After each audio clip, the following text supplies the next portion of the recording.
வணக்கம், இது உங்கள் தினக்கதிர்.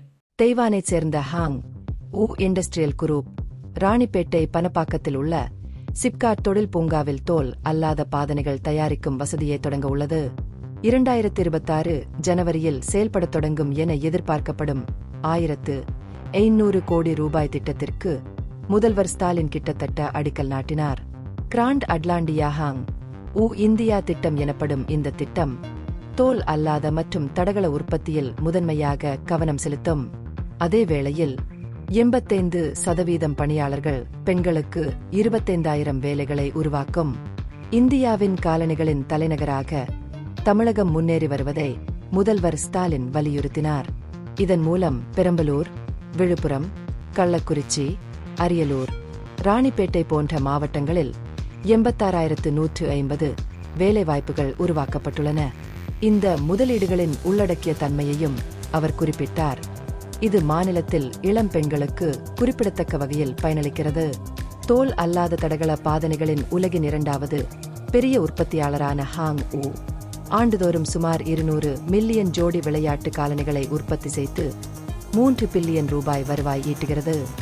Nike, Converse, Puma, Adidas, Reebok, Vans, Under Armour மற்றும் ஆன் போன்ற முன்னணி உலகளாவிய பிராண்டுகளுடன் நிறுவனம் பங்குதாரர்களாக உள்ளது.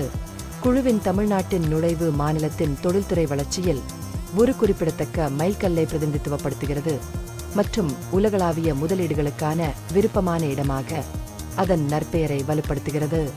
ஹாங் ஊவின் தலைவரான டி.வாய். சாங், இந்தியாவின் விரைவான பொருளாதார வளர்ச்சி மற்றும் அதிகரித்து வரும் உலகளாவிய செல்வாக்கு ஆகியவை தமிழ்நாட்டில் முதலீடு செய்வதற்கான நிறுவனத்தின் முடிவின் பின்னணியில் முக்கிய காரணிகளாக உள்ளன. ஹாங் ஊவின் இயக்குனரும் தலைமை நிர்வாக அதிகாரியுமான ஜாக்கி சாங் திட்டத்தின் வெற்றி குறித்து நம்பிக்கை தெரிவித்தார் மற்றும் தமிழ்நாடு மற்றும் இந்திய அரசுகளின் நிலையான ஆதரவிற்காக நன்றி தெரிவித்தார். ஹாங் ஊ மாநில அரசாங்கத்துடன் 2 புரிந்துணர்வு ஒப்பந்தங்களில் கையெழுத்திட்டது. முதலாவது 1000 கோடி ரூபாய் முதலீட்டிற்கும், 2வது 500 கோடி ரூபாய்.